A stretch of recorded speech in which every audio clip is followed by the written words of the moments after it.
ढोलकपुर गांव में एक मोहन नाम का व्यक्ति अपने परिवार के साथ रहता था। मोहन बहुत ही गरीब था। मोहन के घर में जमा राशन पानी भी खत्म हो रहा था। तब मोहन की पत्नी ने बोला कि कुछ कमाई करोगे या ऐसे ही भूखे मारोगे? बिना कमाई के जीवन कैसे चलेगा? मोहन भैंसों का दूध पीने के अलावा कुछ काम नहीं जानता था। उसने अपनी पत्नी से पूछा, कमाई वो क्या होता है, जरा बताओ। मोहन की पत्नी ने उसे बताया कि कुछ खेती के लिए जमीन गांव वालों से मांग लो, उस पर खेती कर अपना अनाज उपजाया करेंगे। मोहन गांव के सरपंच के पास जमीन मांगने जाता है तो सरपंच चालाकी से उसे एक जमीन का टुकड़ा दे देता है जो शमशान घाट के पास बंजर पड़ी थी।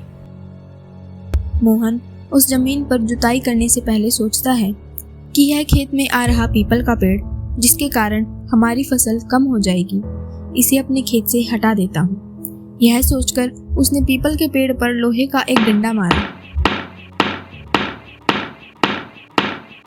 जिसमें से भूत नीचे उतरे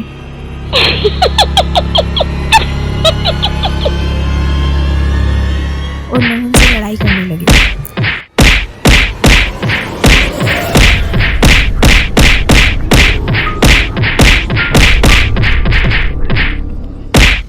एक भूत का हाथ टूटा, एक का पैर टूटा। दोनों लाइन से खड़े हो गए और माफी मांगने लगे। उन्होंने पीपल के पेड़ को हटाने का कारण पूछा, जिस पर मोहन ने स्पष्ट कहा कि ये पेड़ मेरे खेत में आ रहा है, इसलिए इसे मैं यहाँ से हटा दूंगा।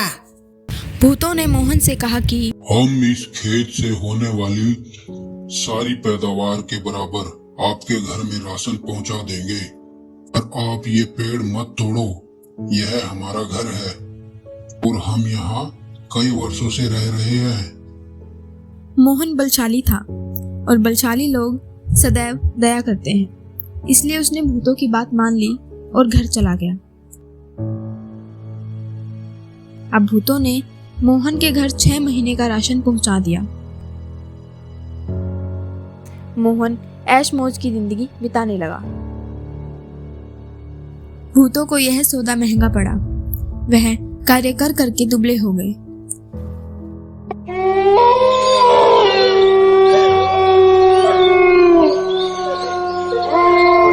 एक दिन भूतों के गुरुजी वहां पहुंचे और उन्होंने उन दोनों को दुबला पाकर कारण पूछा तो दोनों ने बताया कि एक आदमी है, उसकी जी हजूरी करने से और उसके घर राशन पहुंचाना, ये सब काम करने में हमारा सारा वक्त चला जाता है। इसके कारण हम दुबले होते जा रहे हैं।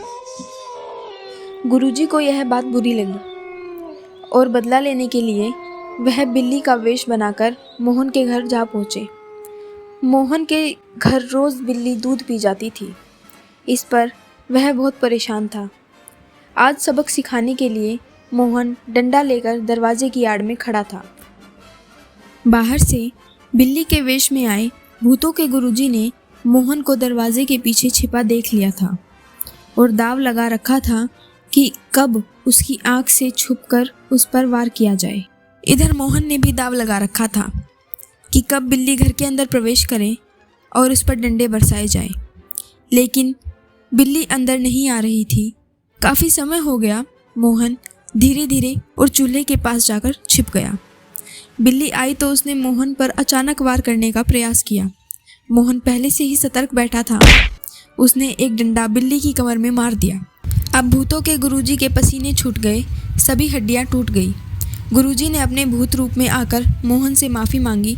मोहन ने उस भूत से पूछा, छोड़ने के बदले तुम्हारी क्या सजा होगी? गुरुजी ने स्वीकार कर लिया कि जितना राशन आपके घर आता है उसका दुगना अब दिया जाएगा।